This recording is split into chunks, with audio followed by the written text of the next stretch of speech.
Ray likes to create cold opens, and so we like to have some funny bullshit or whatever. Well, why would you tell me that? Now the pressure's on.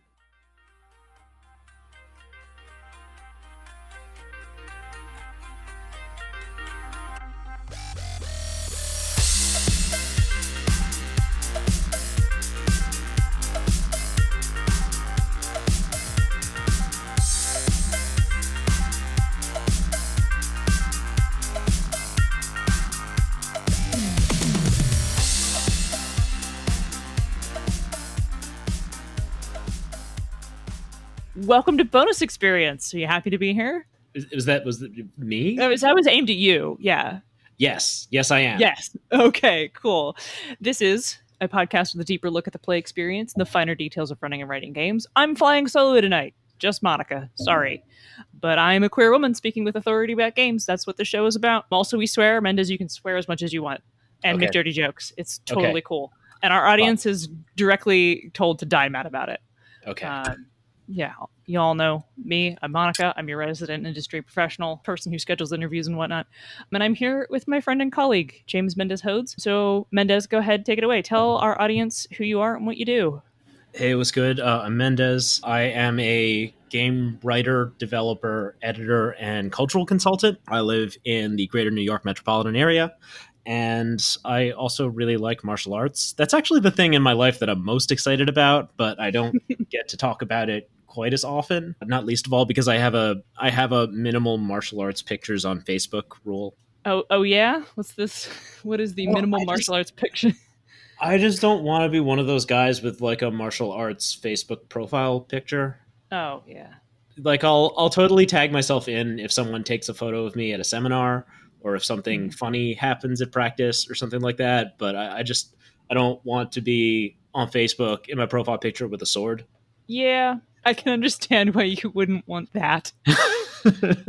Yeah.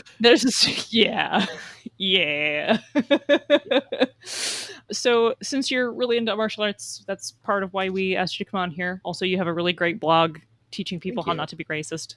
Thank you. Or at least educating people on that. In fact, in our episode that was basically like white people, could you not? We did reference that people go read your blog. I am very glad. Yeah, we're both pretty big fans of it. And today we're gonna talk to you about avoiding racism when writing a martial arts game. So, like, your two favorite things. Yes. I got peanut butter in your chocolate. I'm allergic to peanut butter. Oh, I'm sorry. Do you like mint chocolate? Yeah, mint chocolate's right. Mint chocolate. There we go. I got mint in your chocolate. Nice. I didn't know that. Also featured on this podcast is the trains that go by across the street from my house. So. Oh, cool. Our imaginary editor, Margaret, will take care of that with a marvelous editing plugin called NoiseGate, and just will select sound of train, NoiseGate, gone. No worries. That's what's up. On my end, there's a wonderful white noise sound of a fan running in the background. Oh, cool. This is hot. Yeah. So, I mean, we've certainly bonded over our mutual love of like supernatural martial arts games and whatnot. Yes. And these sorts of things are unfortunately often produced by white people who are blind to the Orientalism that is endemic to them. Indeed. So we're together going to have a discussion, and hopefully our audience will learn how to do less of that. Yes. So let's jump right into it. So is there anything like a word, a concept, a phrase, such and such, that when you see it, that sets the warning bells off? You already know someone is wandering down this Orientalist racist path. Yes. Or maybe I should just break it down into like what terms, words, phrases, or ideas should people avoid because they're le problématique. Yes. Well, I'm glad you asked because there are many. First among them is, of course, Oriental. Mm-hmm. We don't say that anymore. Some of us say it less than others. I understand it's a more common way to describe East Asia in like England these days. Mm-hmm. But yeah, anytime anything talks about the Orient, I'm immediately a little worried that someone has been in a bunker for the past, 20, 30 years of social justice. So Orient is a bad one. Mystic or mystical. This is on my list of words where I don't know what they mean, and I'm pretty sure no one else actually does either. And so what they actually turn out to mean is just something racist. So when people talk about, for example, the mystic Orient, to combine some of my favorite phrases, talking about a mystical dimension of the martial arts or of Eastern culture often is a first step into various kinds of othering, which we're going to talk about in detail throughout this podcast. So those are some bad words. And then so some other things where I guess this is more of a usage and context kind of thing. So I worry when I see foreign language terminology used for concepts which you could otherwise describe appropriately in the language in which you're writing or talking. So those tend to indicate that actively or passively, you see the concept that you're talking about as fundamentally somehow different from when they do a similar thing around where you live. So some examples that sometimes come up in the context of martial arts discussions are the term kata, which is a Japanese term meaning a form or like a sequence of moves practiced in martial arts or some other movement form, or the use of the term chi or ki, which just means breath and has some, I'm not going to say mystical, I'm not going to say mystical. um, has certain magical or medical connotations in an Indian or Chinese or Japanese or Korean context, but it still does mean breath. Those are some examples. Go ahead.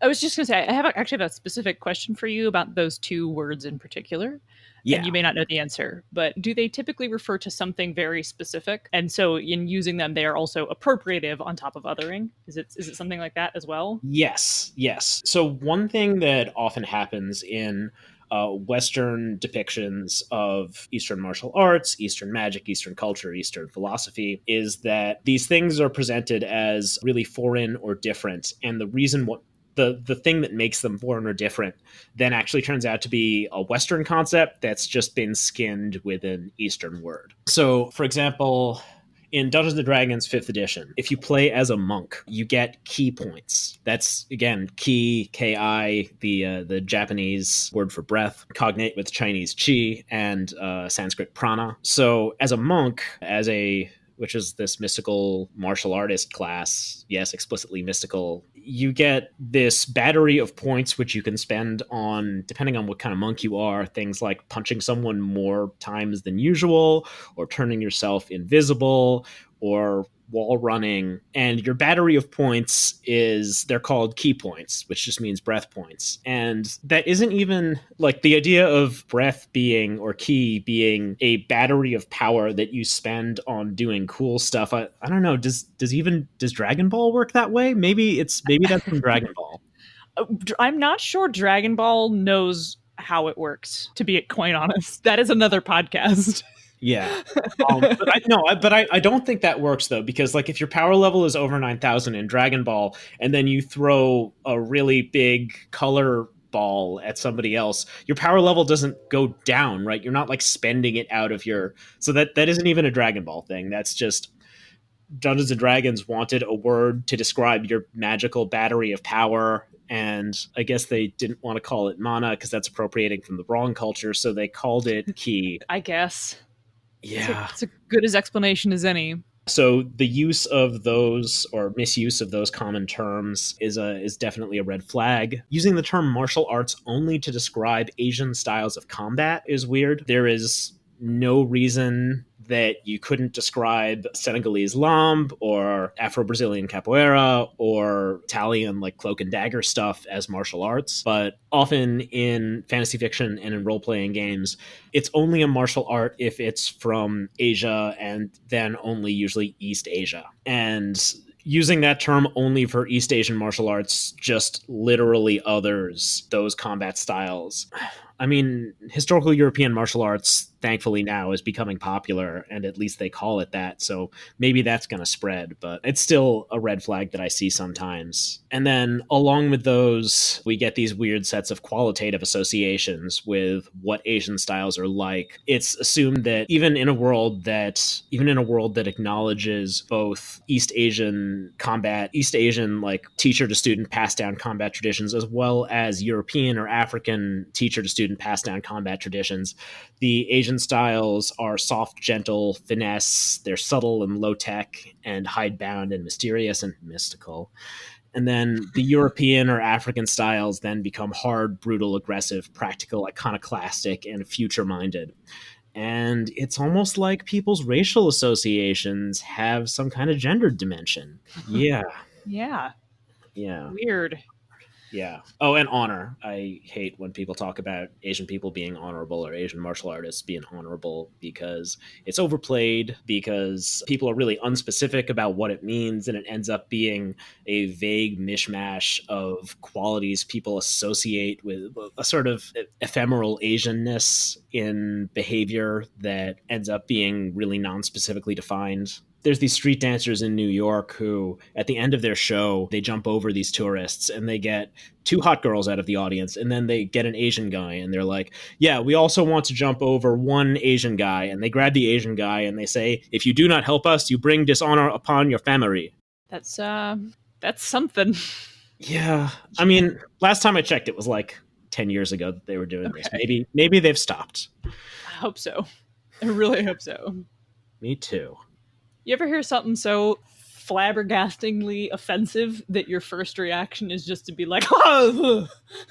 Yes, which is how I felt about that. And I was like, oh God, if I laugh right now, it's going to look really bad on this show. But it was one of those like, oh God, oh no. How terrible. It's so fucking terrible. The only thing I can think to do is laugh. Yep, oh my God. That's a lot of my professional life.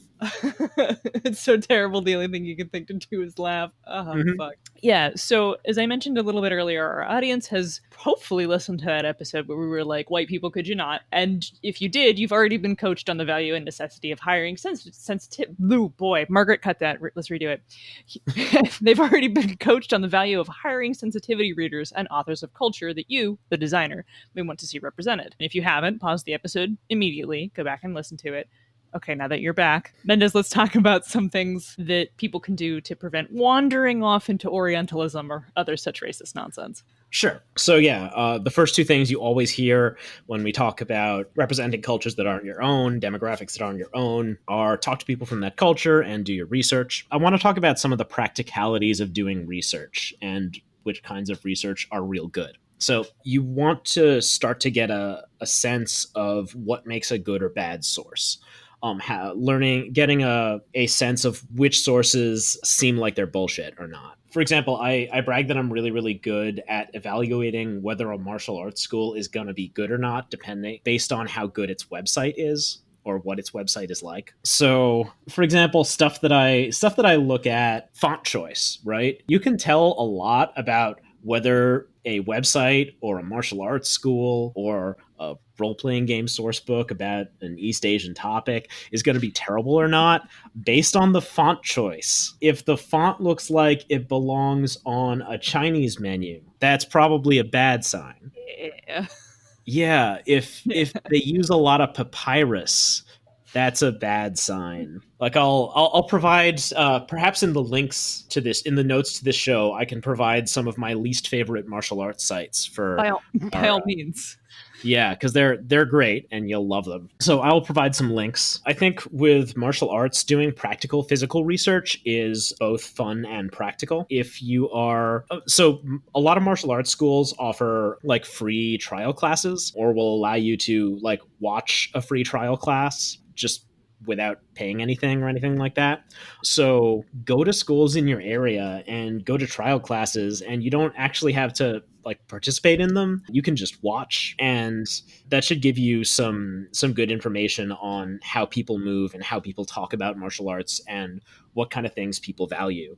When you interact with real practitioners, you also can, there's some people out there who are really good at fighting or who have really good pedigrees in their styles who are still awful cultural appropriators, and that's too bad. But having some research you can look at and then decide whether people are good or bad, at least based on something rather than nothing, is great. And you can compare that to the stuff that you're reading on the internet or the videos that you're watching. But having that in-person experience, actually going there and doing it, is highly recommended. The other thing about talking to martial arts practitioners to get information is that When you talk to someone who's from a marginalized identity to find out about their demographic and their experiences, very often talking to you is going to be work. It's going to be hard for them. It's going to be emotionally taxing. They might have to do some emotional labor and other kinds of labor in the process. And so you should probably at least buy them dinner on account of that. With martial artists, you're going to have the opposite problem.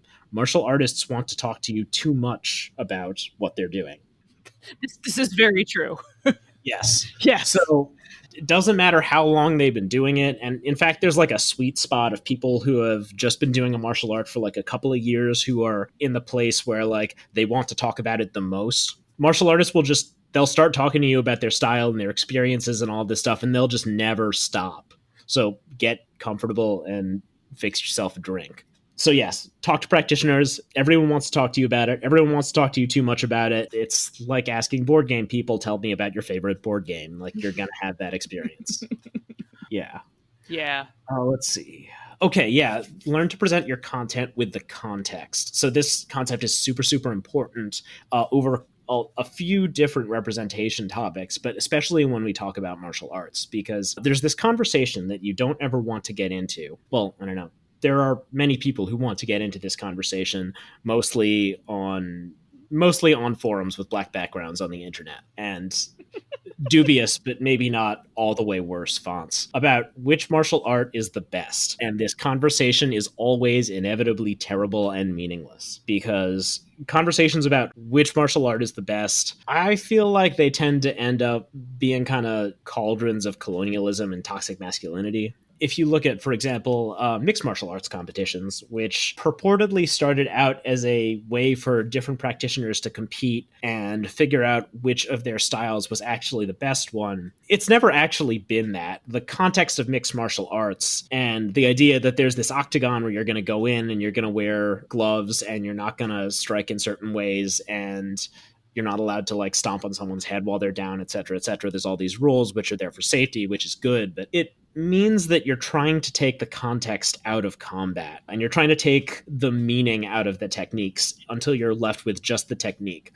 This isn't a very useful way to evaluate whether a technique is useful. Techniques evolve in context specifically to address the context that they're from. You punch a certain way because it's good for the context that you're punching in. And if you were in a different context, you'd probably punch a different way, which is the way that they do it around there. So the idea of mixed martial arts as a white room where combat goes to be distilled into its absolute pure form is itself colonialist. Or for those of you who play Super Smash Brothers, Final Destination is still a stage. Applying context to this content, get in the habit of describing not only what a martial art does, but also why it does it and what kind of social and environmental and physical factors affect the choices that go into it. You don't want attributes of styles and eventually those attributes cascade into attributes of cultures to become like racial modifiers in D&D where all orcs have plus strength and constitution and minus intelligence. People get stronger or smarter or tougher or whatever because of context and because of environmental factors. And the more that you can present those things as a product of history and environment, the richer your description is going to be and the less likely you are to say something inadvertently racist. And then you can cross-apply this idea to other situations like, why is this person of color losing their cool during a traffic stop? Is maybe there some context or history that's led into what seems to me like a bad choice? I just nodded. It's great audio, so, you know. Excellent. And finally, represent martial arts from parts of the world that you didn't know had martial arts. There are martial arts from everywhere and in every population, and the only reason that a certain group or a certain region might seem like it doesn't have any martial arts, the only reason that might happen is that at some point someone who had more iron or more saltpeter or something like that came in and stomped on them and exterminated their martial art. You can see a lot of this dynamic happen within recent history, the past 100 or 200 years in a lot of places in India. There are indigenous Sri Lankan martial arts, which the British imperialists systemically stamped out so that they now exist only as a shadow of their former selves. And this is true all over the world. There are loads and loads of endangered or dying martial arts or martial arts that have been exterminated. And that's often a tragedy. But when you can use your platform, limited as it may be, as a game designer to highlight the combat styles from cultures which aren't normally associated with martial arts, you actually make the world a much safer place for Asian martial artists, because martial arts doesn't become just an Asian thing. I was particularly struck by you talking about the context being important for a fighting style as a world building point. I mean, I did know that, like, you punch a certain way because that's the way that is best for where you live. If you are creating whole cloth a fantasy setting that involves like supernatural fighting arts that are even maybe based in loosely on real world fighting arts, then you want that context. And even if you're making up whole cloth like your own species of creature that has a martial art, you want to think about what context they use it in and not other it. Yes. Yes. So I'm gonna mute you for a hot second while I do the mid-episode break by myself.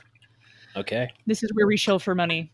You can go get your refresh on your tea or whatever, and I'm gonna mute you, and we're gonna do this. I'm gonna do this. Anyway, BXP and the mid-episode break room are brought to you by the Misdirected Mark Network. Ding! Become a BXP patron. Even $3 a month gets you access to our outline, 2 mini episodes of bonus content every month, and our actual play. Bonus content goes up 3 times a month. Also, all patrons have access to a special room on our Discord. They get a cool color, and like we leak stuff and occasionally live stream shows. So give us some money.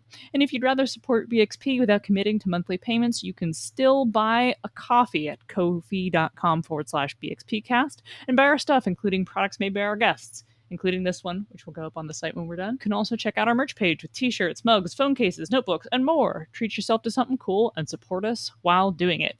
bxpcast.com/BXP swag. I don't know why I keep saying /. Like, does anybody use /? Whatever. Saying nice things is always free. Leave us a good review on Apple Podcasts, Podbean, Google, or wherever you listen, and help us get more listeners. Good reviews really do bring in an audience and also make us feel good. So if you like bonus experience, you will also like this Misdirected Mark Network show. Down with D&D. Chris and the Mad Wizard Sean Merwin dish out everything about D&D with a focus on the brand and the newest edition of the world's most popular tabletop RPG. All right, got that taken care of. Now I can unmute you. Are you back? You still there? Didn't I'm wander back. off too far. Cool. All right. So, I mean, we met at Metatopia over this particular subject. So yes. do you want to talk about Exalted? I suppose that, like many conversations, regardless of what they started out as between us, we're going to end up talking about Exalted. Yeah. Monica, what's Exalted? Oh God, that is such a hard question to answer. Nobody can agree about what Exalted is, which is truly the problem, and that is why I am one of the developers of the Exalted Storyteller's Guide. That's rough, buddy. Yeah, it really is. Exalted is, I suppose, ostensibly, I would call it like a Bronze Age superheroes / demigods game, but other people would disagree with me. Does it have steel? Questionably, yes. I think there's places in creation that do have steel. What are Diclaves made of? I don't know, and I don't really want to get fan aggro. They're made of the magical materials which are alloyed with... So yeah, Exalted was originally published by White Wolf Publishing back in like 2000 was the first edition. Early, maybe 1999. It's contemporary with 3rd edition D&D. Got it. So it had a similar system to a lot of other like old World of Darkness like that. It has D10s in pools. And the back of the core book boasted, before the World of Darkness, there was a Savage Age of Adventure. Right. Savage. Yep. Those were the words. Yep. Yeah. Yeah. So Exalted is quote unquote anime inspired, whatever that means. Practically speaking, it means that it has been extremely Orientalist for much of its existence. 3rd edition is attempting to defray the weight of that cultural inertia. It's we're doing our best, but there's a lot to unentangle. There's a lot to disentangle. Given that one of the things I think Exalted was trying to do, at least from its inception, was do like big fantasy, but without Western influence. And so instead of dragons and knights and wizards and white people, it was Orientalism instead. Yeah. but it still Which, manages to have all of those things that you just said. yeah, it does, yes. Except we don't Yeah. call them any of that except dragons and knights. Yeah. Yeah. Sometimes there's an Asian word for that instead. Sometimes there's an Um, Asian word for that instead. Yes, correct. So, one thing that frustrates me about Exalted, specifically from a martial arts perspective, is that this setting is painted in such broad strokes and is so explicitly unrealistic that you'd think that the details of martial arts styles, peculiarities of the angle at which you punch, would get elided or written off. But Exalted has a particular focus on martial arts, and correct me if I'm wrong. I think this is still true in third edition to some extent. There's hand-to-hand combat in Exalted, and then there's hand-to-hand combat with or without weapons, where you use superpowers while you're doing it to make it better. And then there's martial arts, which are a separate thing from both of those things I just said, right? Yes, it still basically works that way. In that, like, if I'm a Dawn cast, I have melee and I have solar melee charms, which are still supernatural fighting abilities for my sword. And then I can also have a sword martial arts style as a discrete mechanical entity. Right. So martial arts in Exalted, they're spelled with a capital M and a capital A, and they are a metaphysically, supernaturally different form of hand-to-hand combat, which usually involves unarmed fighting, and then many of them also have a weapon or some weapons involved, or some of them maybe don't. In third edition, now you can use a different ability instead of them all being shoehorned under the specific weird martial arts ability. Okay, so I could have like the bows martial art. Correct. Remember how Wood Dragon used to use bows? Now it can also just straight up use archery. Oh, great. Well, that's convenient. Yeah. This is super meaningful to all of us who do have the context of Exalted. Our audience is used to it by now because we get off on an Exalted tangent sometimes without context at least once an episode. So, oh, good. All right, y'all are used to this. So, yeah. So Exalted's presentation of martial arts reifies and mechanizes Orientalist conceptions of how martial arts work and what makes East Asian fighting styles fundamentally metaphysically different from when people swing swords in similar ways in Europe or whatever. This is a problem, and it's also deeply enshrined, along with many other Orientalist concepts, in Exalted's lore, now in 3 editions in. Yeah. Yeah. Looking forward to writing on the Storyteller's Guide. That'll be fun. I'm looking forward to having you on that. Thank you. That'll be good. I'm looking forward to what you'll have to say. I can't. It might be a lot of this same stuff. You might hear some of these things retraced, which is good because then they'll be officially in print, and that'd be nice. I think I'm going to piggyback off of this Exalted talk, and we can jaw a little bit about like the idea of supernatural fighting arts, which I don't think in itself is racist or Orientalist, or is it? No, I do not think so. I think that the guidance that I would give people in terms of how they want to present supernatural martial arts is I encourage people to look at the myths and legends that come out of each individual combat style in its own cultural context and try to create fiction and games which depict the martial art from its own internal perspective. That's good advice.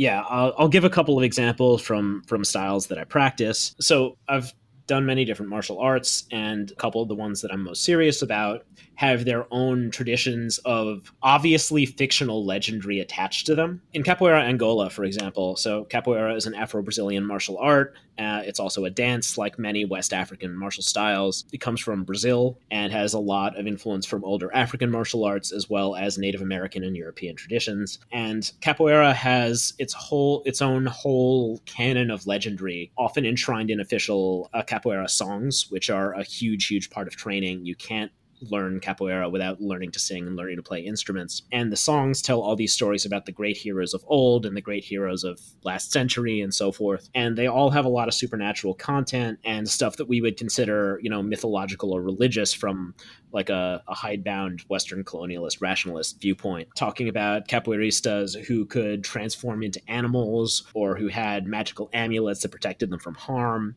And all of these things draw on these older West and Central African traditions of religion and magical practice, which are still alive and which many, many, many people in Brazil practice. And I'm not going to say believe in, because I think that belief and faith are inappropriate concepts to apply to a lot of West and Central African martial arts. But I there think are things that people do.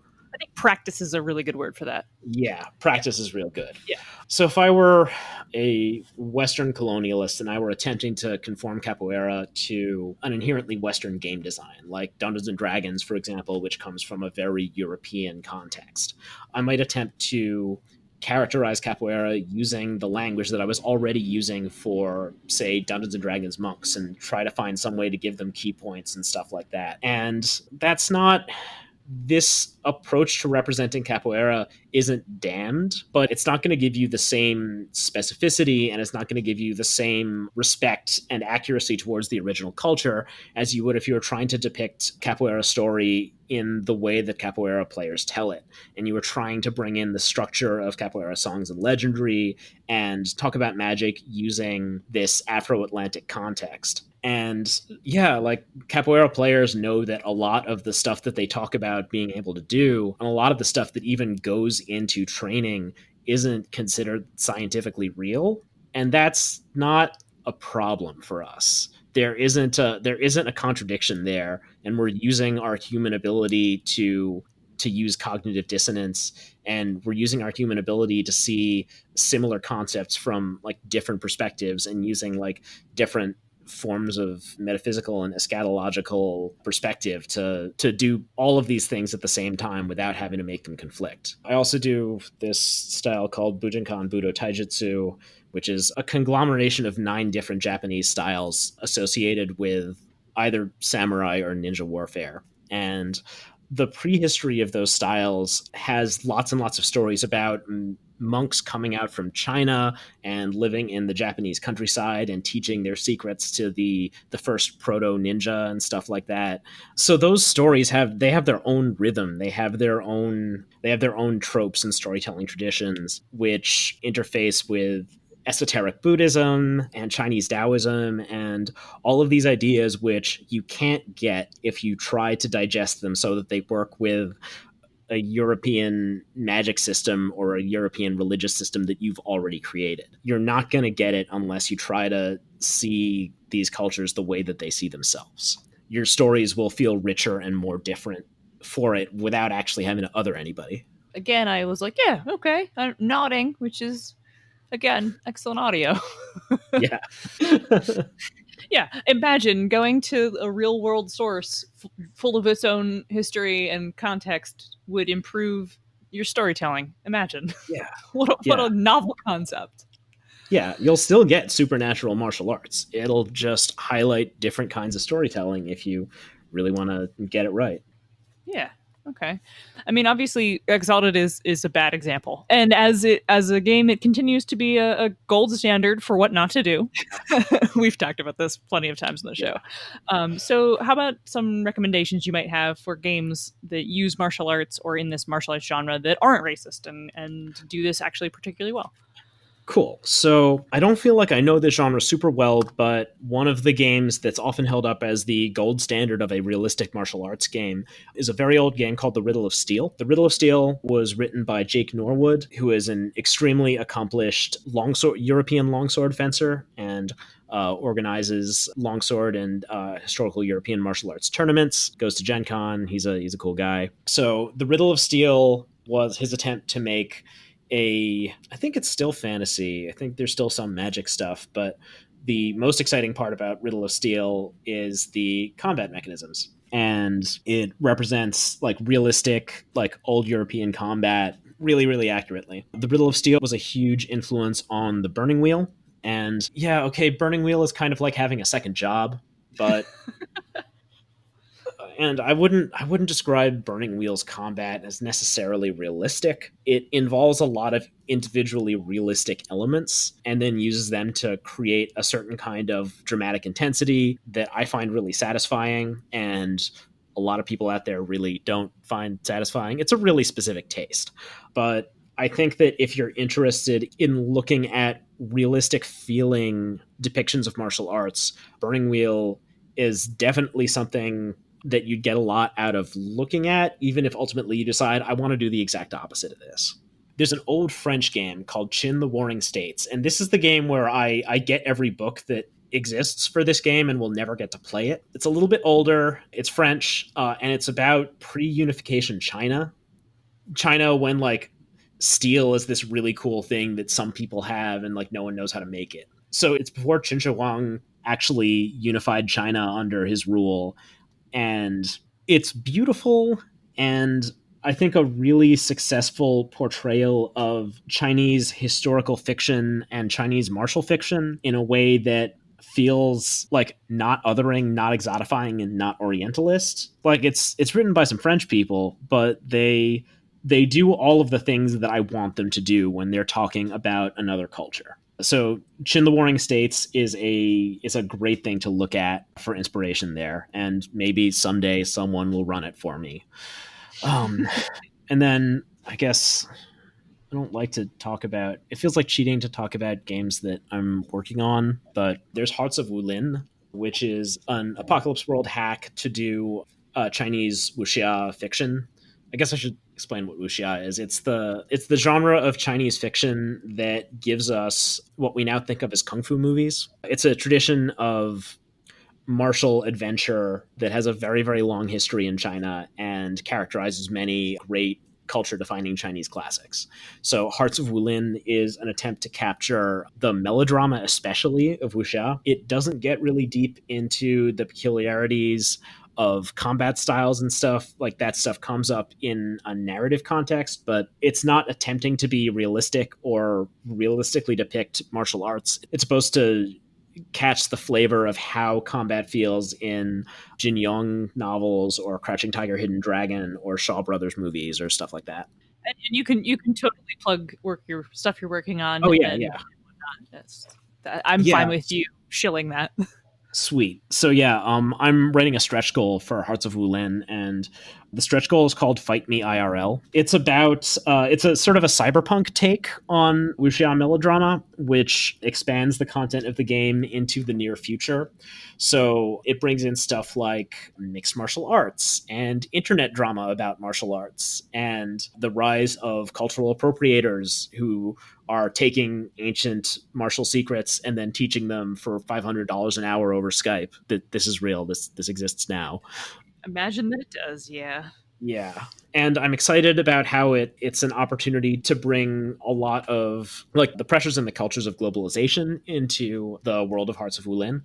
And it's also a great opportunity to talk about all of the internet drama that goes on in the martial arts world that normally I only get to talk about with people at the dojo. Yeah. So yeah, Hearts of That's Wulin, pretty Fight cool. Me IRL. Thank you. And then I am writing a game called Thousand Arrows. It kickstarted late last year. It is a historical fiction slash fantasy game about the Japanese Warring States period of 1467 to 1603 CE.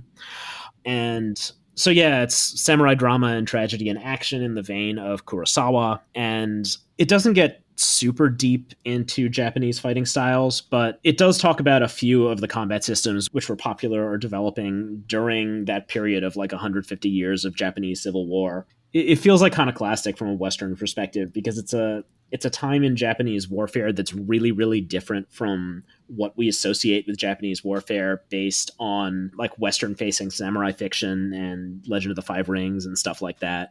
For example, at the end of the Warring States period, it's highly likely that there were more muskets in Japan than there were in all of Europe put together. And the most feared weapon on the Japanese battlefield, and the reason that Japan was almost able to conquer Korea in the 1590s, was the samurai's mastery of the matchlock arquebus. So there's just gunpowder and betrayal everywhere, and samurai generally acting in ways you would not associate with Japanese people in general or samurai in particular based on Western stereotypes. So, and I draw on a lot of the stuff that I practice week to week at the dojo to influence that. So, hopefully, I'm going to do a good job. I bet money on it. I was trying to say Thank something you. cool, and it was just like, yeah, I think it's gonna be good. Great audio. Great audio. Yeah, Just pick something cool I said earlier and edit it in. Thanks. I look forward to it. Yeah, cool. And Hearts of Wulin is not done by white people predominantly, right? Lowell Francis is white, Okay. but Agatha Cheng, who is also one of the main developers, is Taiwanese, I Okay. think. If I get this wrong, Agatha, you can totally call me out on Asians represent. But Okay. I yeah, didn't mean to unintentionally get you in hot water there. yeah, I'm sorry. All Asians are supposed to know the ethnicities of all other Asians Right. naturally. How, Like how it's yeah, it's a racial trait. I'm sure we're listed with that in the monster manual. dare you? He made the joke, not me. Yeah, if you say it, it's racist. That's after I say that's very racist. Anyway, thank you so much for joining us. Thank you for having me. Us, like my co-host is here. Anyway, Yeah. so if you, our listeners, were enjoying this, you can listen to more of the show at bxpcast.com, part of the Misdirected Mark Network. If you want to shoot us an email, questions for us, I was going to say questions for Mendez, but we'll get to that in a bit.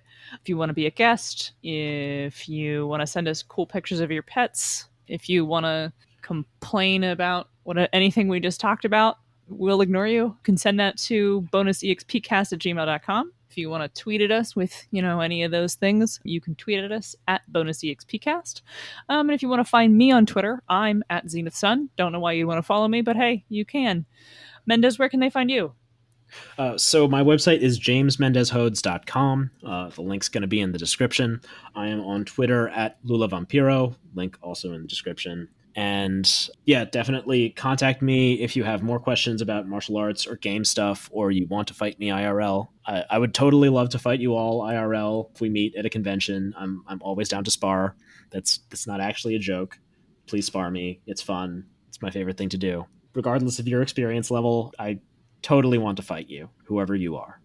Okay, well, I guess I'll bring equipment with me to next Metatopia. Please do. Okay. You can see how far I can kick. It's pretty impressive. Sweet. I know how tall you are. I'm scared. Yeah. Also, surprisingly, unsurprisingly, flippy. Like, been multiple instances in which someone in a sparring match has been like, "Oh, you look like you weigh 20 pounds and are made of twigs," and they think they can just throw me right to the ground. But I'm like, except now that I'm on you, and My world is full. and you have to deal with this.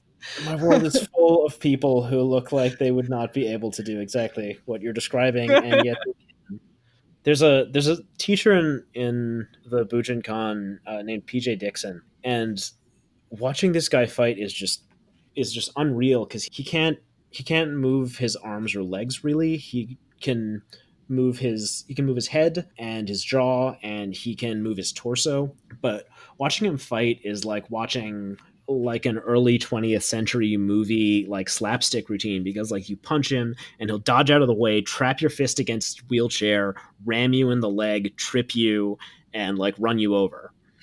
And he's also, because he doesn't have the same physical arrangement as anybody who he's teaching, he's also the best verbal teacher I've ever seen in any martial art. His descriptions of what you should be doing are like above and beyond any other teacher I've ever experienced. And I think he's going to be teaching at a seminar I get to go to next week. So That's awesome. that's going to be dope. Yeah. Yeah, I haven't practiced in a studio or formal school in a long time, mostly because I don't have any money. Yeah. Details. Yeah. But anyway, we'll have fun in November. Yes, we will. All right. It was great to talk to you. It was great to talk to you. This was really fun, and I don't often get to talk about this topic, so thank you so much. You're welcome. It was a real treat.